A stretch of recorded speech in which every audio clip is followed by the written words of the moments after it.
ଦୁଇଟି ରସୁଣ କୁଲା ଏହି ଜାଗାରେ ରଖିଦିଅନ୍ତୁ।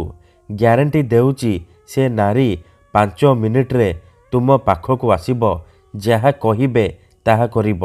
କେବଳ ଆଜି ରାତିରେ ଗୋଟିଏ ଥର କରିକି ଦେଖନ୍ତୁ। ହଁ ଫ୍ରେଣ୍ଡସ୍, ଆଜିର ଏହି ଭିଡ଼ିଓଟିରେ ମୁଁ ଆପଣଙ୍କୁ ଶିଖେଇବି ବିନା ମନ୍ତ୍ରତନ୍ତ୍ରରେ କେବଳ 2ଟି ରସୁଣ କୁଲା ସାହାଯ୍ୟରେ ଆପଣ କିପରି ନିଜ ପସନ୍ଦର ଝିଅକୁ ପଟେଇ ପାରିବେ, ପଡ଼ିଶା ଘର ସୁନ୍ଦରୀ ଭାଉଜକୁ ପଟେଇ ପାରିବେ, ତାଠାରୁ ନିଜର ମନ ଚାହୁଁଥିବା କାମ ହାସଲ କରିପାରିବେ। ଏହି ବଶୀକରଣ କରିବା ପାଇଁ ଆପଣଙ୍କୁ କିଛି ବି ପଇସା ଖର୍ଚ୍ଚ କରିବାକୁ ପଡ଼ିବନି କିମ୍ବା ବେଶୀ କିଛି ସାମଗ୍ରୀର ଆବଶ୍ୟକ ନାହିଁ। କେବଳ 2ଟି ରସୁଣ କୁଲା ସାହାଯ୍ୟରେ ଆପଣ ସେ ଝିଅକୁ ପଟେଇ ପାରିବେ, ପଡ଼ିଶା ଘର ଭାଉଜକୁ ନିଜ ବଶରେ କରିପାରିବେ, ତାଠାରୁ ନିଜର ମନ ଚାହୁଁଥିବା କାମ ହାସଲ କରିପାରିବେ। ହଁ ଫ୍ରେଣ୍ଡସ୍, ଆପଣ ସମସ୍ତଙ୍କର ଇଚ୍ଛା ଥିବ ନିଜ ପସନ୍ଦର ଝିଅକୁ ପଟେଇବା ପାଇଁ, ପଡ଼ିଶା ଘର ସୁନ୍ଦରୀ ଭାଉଜକୁ ପଟେଇବା ପାଇଁ, ତାକୁ ନିଜ ପ୍ରେମରେ ଦିବାନୀ କରି ତାଠାରୁ ନିଜର ମନ ଚାହୁଁଥିବା କାମ ହାସଲ କରିବା ପାଇଁ। କିନ୍ତୁ ଇଏ ଏତେ ସହଜ ନୁହେଁ। ଏଥିପାଇଁ ଆଜିର ଏହି ଭିଡ଼ିଓଟି ଆପଣଙ୍କର ଇଚ୍ଛାକୁ ପୂରଣ କରିବ। କାରଣ ଆଜିର ଏହି ଭିଡ଼ିଓଟିରେ ମୁଁ ଆପଣଙ୍କୁ ଶିଖେଇବି ବିନା ମନ୍ତ୍ରତନ୍ତ୍ରରେ କେବଳ 2ଟି ରସୁଣ କୁଲା ସାହାଯ୍ୟରେ ଝିଅ ପଟେଇବା ପାଇଁ ବଶୀକରଣ, ବିବାହିତା ଭାଉଜକୁ ପଟେଇବା ପାଇଁ ବଶୀକରଣ। ଏହି ବଶୀକରଣ ଏତେ ଶକ୍ତିଶାଳୀ କି ଯିଏ ବି ଏହାକୁ କରିଛି 100ରୁ 100% ସଫଳ ହେଇଛି। ବର୍ଷ ବର୍ଷ ଧରି ଭାଙ୍ଗି ଯାଇଥିବା ପୁରୁଣା ପ୍ରେମକୁ ଫେରାଇ ଆଣିପାରିଛି।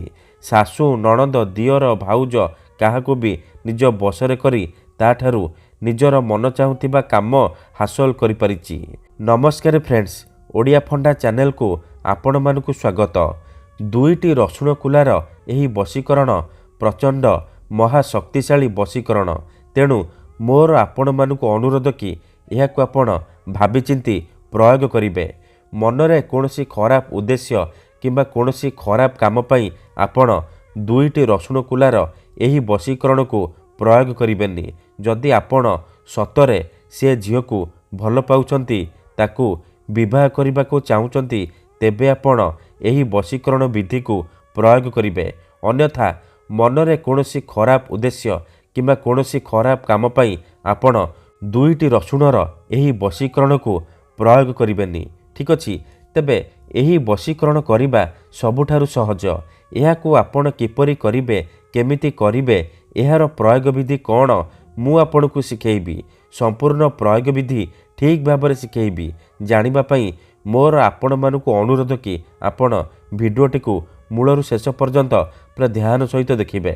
ବିଧିଟି ଜାଣିବା ପୂର୍ବରୁ ମୋର ଆପଣମାନଙ୍କୁ ଆଉ ଗୋଟିଏ ଅନୁରୋଧ କି ଯଦି ଆପଣ ଆମ ଚ୍ୟାନେଲକୁ ନୂଆ ଆସିଛନ୍ତି, ତେବେ ଦୟାକରି ଚ୍ୟାନେଲକୁ ସବସ୍କ୍ରାଇବ୍ କରି ପାଖରେ ଥିବା ବେଲ୍ ଆଇକନ୍କୁ ମଧ୍ୟ ଦବାଇ ଦିଅନ୍ତୁ, ଯାହାଦ୍ୱାରା ଆମେ ଯେଉଁ ବି ଭିଡ଼ିଓ ଅପଲୋଡ଼ କରିବୁ ସର୍ବପ୍ରଥମେ ଆପଣ ଦେଖିପାରିବେ।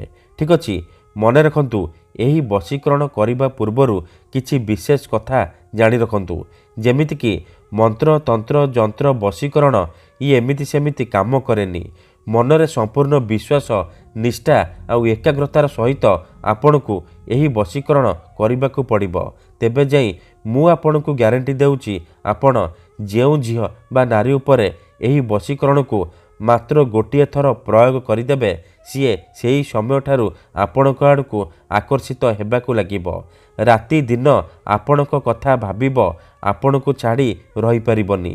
ଯେଉଁ ଝିଅ ଆପଣଙ୍କୁ ଭାव ଦେଉନଥିଲା, ସିଏ ନିଜେ ଆସିବ ଆପଣଙ୍କୁ ଭଲ ପାଉଛି ବୋଲି କହିବ। ପଡ଼ିଶା ଘର ଭାଉଜ ରାତି ଦିନ ଘରକୁ ଡାକିବ, ଯାହା ଚାହିଁବେ ତାହା କରିବ। ଆପଣଙ୍କର ସବୁ ଇଚ୍ଛା ପୂରଣ କରିବ। କୌଣସି ପ୍ରକାର ବାଧା ଦେବ ନାହିଁ। ଠିକ୍ ଅଛି? ତେବେ ଏହି ବଶୀକରଣକୁ ଆପଣ କିପରି କରିବେ, କେମିତି କରିବେ, ଧ୍ୟାନ ସହିତ ଶୁଣନ୍ତୁ। ଏହି ବଶୀକରଣ କରିବା ପାଇଁ ଆପଣ କେବଳ 2ଟା ରସୁଣ କୁଲା ଆଣିବେ ଆଉ ଗୋଟିଏ ଛୁଞ୍ଚି ଆଣିବେ। ହଁ ଫ୍ରେଣ୍ଡସ୍, 2ଟା ରସୁଣ କୁଲା ଆଉ ଗୋଟିଏ ଛୁଞ୍ଚିର ସାହାଯ୍ୟରେ ଆପଣ ନିଜ ପସନ୍ଦର ଝିଅକୁ ପଟେଇ ପାରିବେ, ବିବାହିତା ନାରୀକୁ ପଟେଇ ପାରିବେ, ତାକୁ ନିଜ ବଶରେ କରିପାରିବେ। ଏହି ବଶୀକରଣ ବିଧିକୁ ଆପଣ କେବଳ ଶୁକ୍ରବାର ଦିନ କରିବେ। କେଉଁ ବି ସମୟରେ କରିପାରିବେ। विधिटी करने पूर्वर भल भाव हाथ गोड़ मुह धोईकी सफा वस्त्र पिंधिकी आपण एही वशीकरण विधि को आरंभ करेंगे।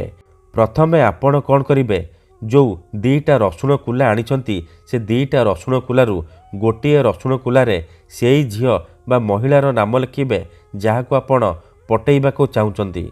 आउ गोटे रसुण कुलारे आपण निजर नाम लिखिबे।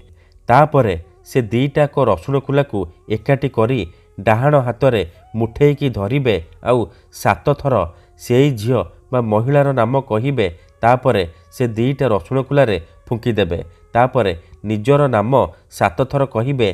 पुणी आपण से दीटा रसुण कुलारे फुंकी देबे। एतिकी करि सारिबा परे से दीटा रसुण कुला को एकाठी करी सेथिरे छुंची को फोड़ी देबे।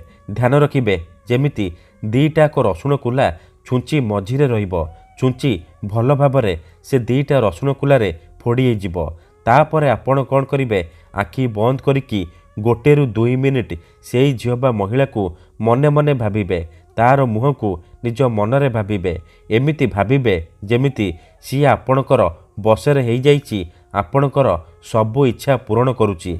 एहीपरि आपण भाबि सारिबा परे कौन करिवे, से छुंची आउ रसुण कुला को सेहीपरि नेइकी कौनसी एक फूल गछ मूଳରେ अल्प टिके माटी खोलिकी पोती देबे। ग्यारंटी देउछि एतिकी करिकी देखंतु। एही विधि को करिबा मात्रे से झियो हेउ बा पड़िशा घर सुंदरी भाउज आपणको प्रेमरे दीवानी हेई जिवो। धन्यवाद।